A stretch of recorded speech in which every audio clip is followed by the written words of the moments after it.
तो हेलो बच्चों, आज हम पढ़ेंगे नाविक का लेक्चर नंबर 10। और 9 लेक्चर हमारे हो चुके हैं। तो आशा है कि आपने जो है सारी सारी जो है जितनी सारी जो मैंने 9 लेक्चर तक पढ़ा दी उतनी पढ़ ली होगी। और आज का जो लेक्चर मैंने आपसे कहा था कि आज हम जो है एक उदाहरण पढ़ेंगे और उदाहरण उदाहरण के साथ साथ हम नाभिकीय बंधन ऊर्जा को आगे बढ़ेंगे। तो उसके लिए जो है जरूरी है कि आप जो है पहले उदाहरण 3.3 को करके आए। नहीं करके आए तो आपको जो है पहले ट्राई तो करना ही चाहिए, प्रयास तो करना ही चाहिए। नहीं आता है तो कोई दिक्कत वाली बात नहीं है। हम तो बैठे ही हैं, लेकिन हमको जो है पहले प्रयास जरूर करना चाहिए। तो आपको जो है मेरे हिसाब से और उदाहरण करने के लिए सबसे ज्यादा जरूरी क्या है? उदाहरण करने के लिए सबसे ज्यादा जरूरी है आपको पूरे फॉर्मूले याद होने चाहिए। आपको पूरे सूत्र याद होने चाहिए। आपको थ्योरी जो है पूरी क्लियर होनी चाहिए। और फॉर्मूला और थ्योरी अगर आपको सूत्र याद है और आपकी थ्योरी क्लियर है तो उदाहरण उदाहरण तो यूं निकलेंगे। मतलब कहने का मतलब ना कोई एग्जाम में कोई उदाहरण छूटेगा और ना किसी प्रकार से कोई आपका उदाहरण जो ऐसा नहीं रहेगा जो आपसे नहीं बन रहा हो। उसके लिए बस आपको ये क्या है, सारे सूत्र याद रखने हैं और साथ में जो है सारी थ्योरी आपको क्लियर होनी चाहिए। तो आज हम पढ़ेंगे उदाहरण 13.3 और नाभिकीय बंधन ऊर्जा को जो आज हम आगे पढ़ेंगे। चलिए। तो एक परमाणु द्रव्यमान मात्रक के समतुल्य ऊर्जा का मान पहले जूल 2 मिनट रुकिए, हाँ, पहले जूल और फिर MeV में ज्ञात कीजिए। इसका प्रयोग करके जो है ऑक्सीजन जो है 16-18 की द्रव्यमान क्षति MeV/c² में व्यक्त कीजिए। MeV मतलब मेगा इलेक्ट्रॉन वोल्ट में जो है उनकी जो है अपन को सबसे पहले क्या निकालना है? सबसे पहले हमको निकालना है एक परमाणु द्रव्यमान मात्रक के समतुल्य ऊर्जा का मान पहले जूल और फिर MeV में ज्ञात। तो पहले हम इसके जो है पहले जूल प्राप्त करनी है जो है द्रव्यमान मात्रा की समतुल्य ऊर्जा को, और उसके बाद जो है हम इसको MeV में जो है ज्ञात करना है। तो चलिए इसका सॉल्यूशन देखते हैं। तो देखिए, अ, रुकिए जरा। हाँ, तो देखिए इसमें क्या है, अपन को पता है, हमको मालूम है कि जो है एक एटॉमिक मास यूनिट जिसको बोलते हैं उसकी म्यू की वैल्यू कितनी होती है? वो होती है 1.6605 गुणा 10 की घात -27 किलो केजी। इसके ऊर्जा की मात्रक में परिवर्तित करने के लिए हम इसको C² से गुणा कर सकते हैं। तो हम पाते हैं कि इसके जो समतुल्य ऊर्जा कितनी हो गई। रुकिए, मैं कोई काम करता हूँ, करके ही बता देता हूँ। अ,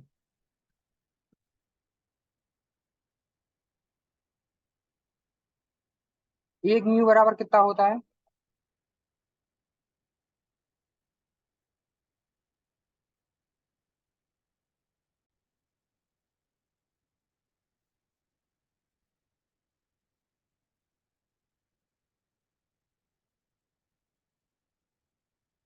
गुणे 10 की घात -27 केजी। अभी तो द्रव्यमान है। तो द्रव्यमान है तो क्या हम द्रव्यमान को जो है ऊर्जा में परिवर्तित कैसे करते हैं? फॉर्मूला हमको पता है।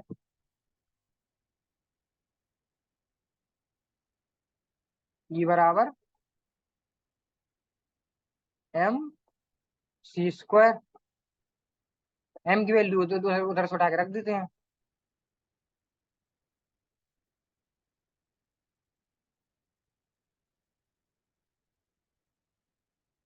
गुणे 10 की घात -27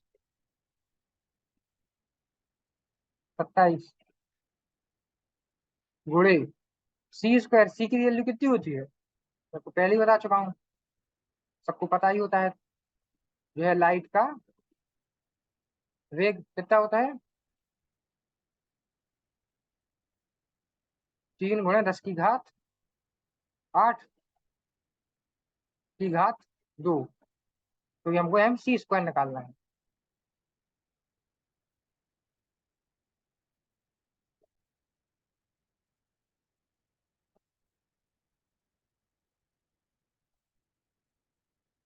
चलो, 4 9 गुणे 10 की घात।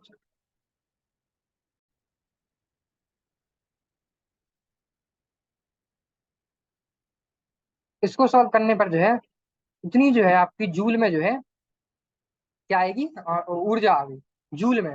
लेकिन हमको क्या है उसमें क्वेश्चन में दिया है कि मान पहले जूल में, तो जूल में तो हमारी निकल चुकी है। तो उन्होंने कहा पहले जूल में और फिर जो है MeV में, मतलब मेगा इलेक्ट्रॉन वोल्ट में ज्ञात करना है। मेगा इलेक्ट्रॉन वोल्ट में ज्ञात करने के लिए इसको क्या करेंगे?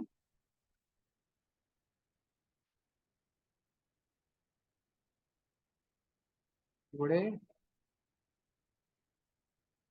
10 की घात -10 भाग कर देंगे किससे, और फिर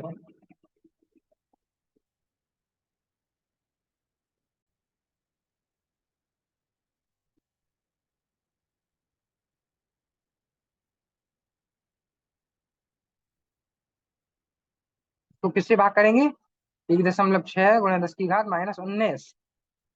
तो ये जो है, इसको सॉल्व करने पर हमारा क्या आंसर आएगा, इसको सॉल्व कर लोगे जवाब तो आपका आंसर आएगा 931.5 मेगा इलेक्ट्रॉन वोल्ट। ठीक, पहले हमारा आंसर जूल में आ गया है ऊर्जा का, और क्योंकि इसमें बोला था, फिर उसने बोला था कि हमको जो है फिर जूल में निकालने के बाद हम उसको मेगा इलेक्ट्रॉन वोल्ट में ज्ञात कीजिए। तो उसको जो है हमने 1.6 × 10⁻⁻19 से भाग करके हमने उसको जो है मेगा इलेक्ट्रॉन वोल्ट में भी निकाल दिया। और फिर उसमें उसमें बोला है इसका उपयोग करके जो है ऑक्सीजन 16 8 की द्रव्यमान क्षति जो है वो MeV/c² में व्यक्त की। तो बड़ा आसान है, जो है अब देखिए एनसीईआरटी वालों ने कैसे किया उसको देखते हैं पहले। ये देखिए उन्होंने क्या किया, 1 म्यू = 1.6605 और 10⁻⁻27 kg जो है था, अपन को पता होता ही है। इसको ऊर्जा की मात्रा में परिवर्तित करने के लिए इसको c² से गुणा करते हैं, एवं पाते हैं किसके समतुल्य ऊर्जा कितनी होगी, बस E = mc² का जो फॉर्मूला लगा दिया। E = mc² का जो फॉर्मूला लगाने के बाद इसकी जो आंसर आया उसको सॉल्व करने में वो आया 1.4924 × 10⁻⁻10 जूल। अब जूल में आया था आंसर, लेकिन हमको तो जो है जूल और इलेक्ट्रॉन वोल्ट दोनों चाहिए, तो आंसर जो जूल में तो आ गया, इसी को जो है अब हमको इलेक्ट्रॉन वोल्ट में जो कन्वर्ट करना है। तो फिर उसके बाद क्या किया, इलेक्ट्रॉन वोल्ट में कन्वर्ट करने के लिए 1.6 × 10⁻⁻19 से भाग कर दिया। तो भाग करने पर जो है हमारा आंसर आया, वो जो है हमारी मेगा इलेक्ट्रॉन वोल्ट में जो है एनर्जी आ गई, ऊर्जा समतुल्य ऊर्जा मेगा इलेक्ट्रॉन वोल्ट में आ गई। तो कितने, 931.5। वो किसके लिए आई, एक एटॉमिक मास यूनिट कह सकते हैं, एक एएमयू के लिए, एक एमयू के लिए, एएमयू के लिए जो यूनिट आई और जो आंसर आया एक एएमयू के लिए, जो हमारी समतुल्य ऊर्जा है वो कितनी है, 931.5 मेगा इलेक्ट्रॉन वोल्ट। अथवा एक जो एएमयू है उसके लिए कितनी जो आई हमारी ऊर्जा, 931.5 मेगा इलेक्ट्रॉन वोल्ट बटा c²। अब बटा c² क्यों, और क्या दिखाते हैं आपको। इस साइड क्या है, समतुल्य ऊर्जा, हम सब समतुल्य रुकिए मैं आपको बताता हूँ। समतुल्य ऊर्जा है इस साइड, तो इस साइड जो है बाईं ओर हम क्या लिख सकते हैं, समतुल्य ऊर्जा को mc² लिख सकते हैं कि नहीं लिख सकते हैं, तो चलिए लिख देते हैं।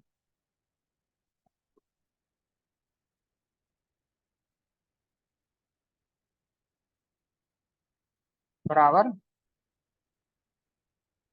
931.5 मेगा इलेक्ट्रॉन वोल्ट। तो देखिए मास हमको कितना दिया हुआ है, एक म्यू, एक एएमयू, मास की जगह अपन एक एएमयू लिख देते हैं, ठीक है। एक म्यू लिख दिया और c² को अपन जो है c² ही लिखा रहने दिया, ठीक है। उस साइड जो क्या, उस साइड हमारा वही चल रहा है,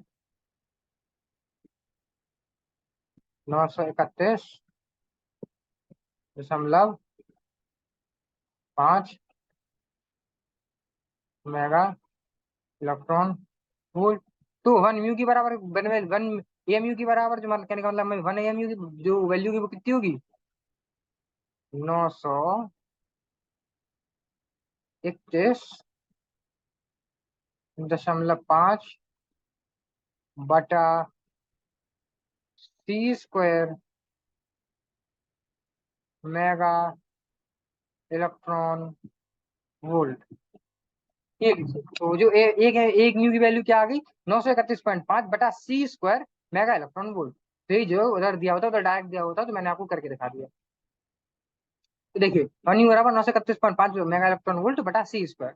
तो वो 16 इसका जो है वो द्रव्यमान जो है संख्या है, और जो है उसकी परमाणु संख्या 8 है। उसके लिए जो है डेल्टा एम, जिसको मैंने बोला था कि वो याद करिए, मैंने कौन सी वैल्यू बताई थी, डेल्टा एम वो वैल्यू थी। तो नाभिक का जो द्रव्यमान है वो जो है, अगर अपन प्रोटॉन और न्यूट्रॉन के द्रव्यमान अलग अलग निकालें, उनको जोड़ें, फिर उसमें से नाभिक का घटाएं, तो जो 0 आंसर नहीं आता, मतलब कुछ ना कुछ द्रव्यमान जो है अब प्रोटॉन और इलेक्ट्रॉन को, प्रोटॉन न्यूट्रॉन का अगर अलग से जोड़ा जाए तो प्रोटॉन और न्यूट्रॉन के अलग से द्रव्यमान जोड़ने पर कुछ एक्स्ट्रा द्रव्यमान आ जाता है। कहने का मतलब है कुछ द्रव्यमान जो है नाभिक बनने पर ऊर्जा में परिवर्तित हो गया।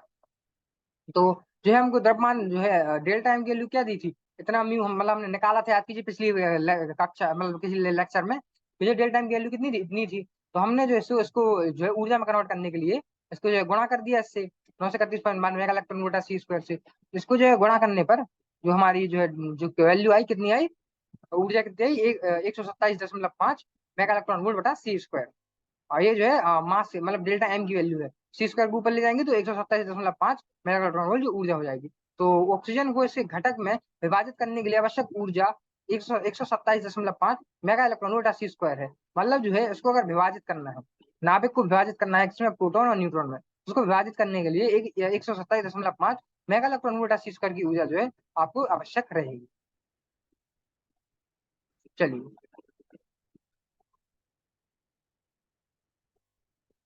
तो चलिए जो हमारा टॉपिक चला था उसको आगे करते हैं। उदाहरण बीच में था तो चला गया।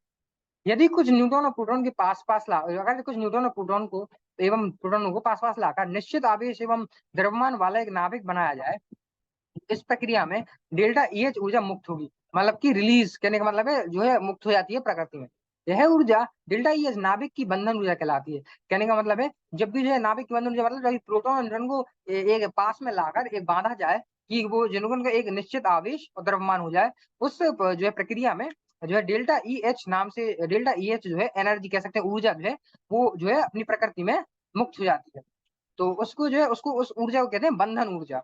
यदि हमें किसी नाभिक कणों को अलग अलग करना हो तो इसमें इन कणों को कुल ऊर्जा ईबी प्रदान करनी होती है।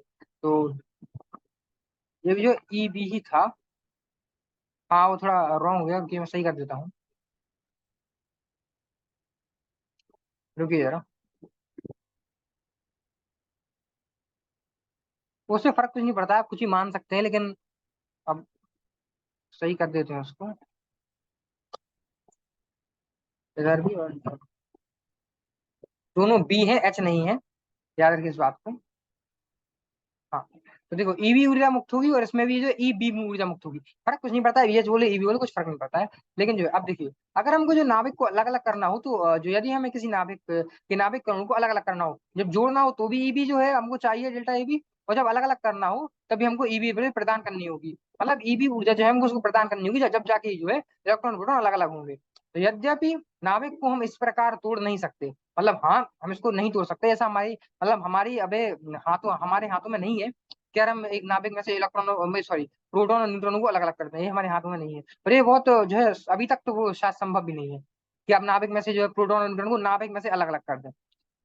तो यद्यपि नाभिक को हम इस प्रकार नहीं तोड़ सकते, मतलब तोड़ सकते हैं इस प्रकार नहीं तोड़ सकते, फिर भी नाभिक की बंधन ऊर्जा यह तो बताती ही है कि किसी नाभिक में न्यूक्लियन परस्पर कितनी अच्छी तरह से जुड़े। हाँ, तो ये जो है फिर भी नाभिक की जो बंधन ऊर्जा है कि वो जो है बनने में उनकी कितनी ऊर्जा जो है क्या बोलते हैं जो एनवायरमेंट मतलब कह सकते हैं प्रकृति में मुक्त होगी, वह बताती है कि किसी नाभिक के न्यूक्लियन परस्पर कितनी अच्छी तरह से जुड़े हुए हैं। मतलब न्यूक्लियर क्या, मैंने आपको बताया था न्यूक्लियन किसे कहते हैं, न्यूक्लियन प्रोटॉन प्लस जो है न्यूट्रॉन को हम न्यूक्लियन बुलाते हैं। मतलब प्रोटॉन और न्यूट्रॉन को इकट्ठा किया जाए तो उनके नंबर को तो हम उसको न्यूक्लियन बुलाते हैं। तो जो न्यूक्लियन परस्पर कितने अच्छी तरह से जुड़े हैं, वो जो है मतलब वो देखो ज्यादा अच्छे से जुड़े होंगे जो है फर्क पड़ेगा उनकी ऊर्जा में, मतलब जो प्रकृति में मुक्त होगी तो कितने अच्छे से जुड़े होंगे उस पर जो है वो भी निर्भर करता है। वो बता दिए कि नाभिक के वजह न्यूक्लियन कितनी अच्छी तरह से जुड़े हैं, वो ऊर्जा बताती है जो जो प्रकृति में मुक्त होगी। तो नाभिक के कणों की बंधन शक्ति का एक और अधिक उपयोगी माप बंधन ऊर्जा प्रति न्यूक्लियन है। बंधन ऊर्जा प्रति न्यूक्लियन मतलब अब देखिए एक नाभिक में तो कितने सारे न्यूक्लियन हो सकते हैं। न्यूक्लियन मतलब एक प्रोटॉन और एक न्यूट्रॉन का एक पेयर, मतलब एक जोड़ जोड़ जोड़, एक जोड़ दो जोड़ कितने सारे जोड़ हो सकते हैं।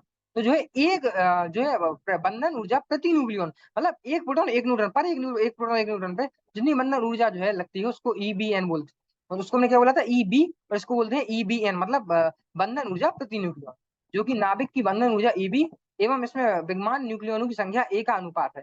कहने का मतलब है जो बंधन ऊर्जा है उसको अगर हम भाग कर देंगे ए से, एक ए क्या है, ए प्रोटॉन और न्यूट्रॉन का जोड़, मतलब प्रोटॉन न्यूट्रॉन का जोड़, जब हम उससे भाग कर देंगे तो इसको हम बोलेंगे बंधन ऊर्जा प्रति न्यूक्लियन। तो हम प्रति न्यूक्लियन बंधन ऊर्जा को ऐसा मान सकते हैं कि यह किसी नाभिक को इसके न्यूक्लियनों में पृथक्कृत करने के लिए आवश्यक औसत ऊर्जा है। मतलब जो है उनको पृथक्कृत करने गए तो उसके लिए आवश्यक औसत औसत ऊर्जा जो है वो है जो है बंधन ऊर्जा प्रति न्यूक्लियन। तो बस आज हमने जो है उदाहरण 13.3 देखा और नाभिकीय बंधन ऊर्जा को जो कंप्लीट करने का ट्राई किया। वैसे हम कर नहीं पाए, थोड़ा सा और रह गया है। कल भी हम नाभिकीय बंधन ऊर्जा को पढ़ेंगे और शायद हो सकता है कि कल हम इसको कंप्लीट भी कर दें। कोशिश तो यही करेंगे कि कल हम इसको कंप्लीट कर दें। तो ठीक है, तो इतनी एनसीईआरटी मैंने पढ़ा दी उतनी पढ़ कर आइएगा। और जो कल मैं टॉपिक पढ़ाने वाला हूँ उसकी भी एनसीईआरटी आपको पढ़ के आनी है पहले से। और चलिए फिर आज का लेक्चर यहीं समाप्त करते हैं। और उदाहरण आप कर लीजिएगा प्रैक्टिस एक बार, सारे फॉर्मूले याद कर लीजिएगा, थ्योरी पढ़ के आइएगा। चलिए मिलते हैं अपने अगले लेक्चर में, तब तक के लिए टाटा बाय बाय, धन्यवाद। और एनसीईआरटी बिल्कुल पढ़ लीजिएगा। चलिए धन्यवाद। चलिए मिलते हैं अपने अगले लेक्चर में, बाय।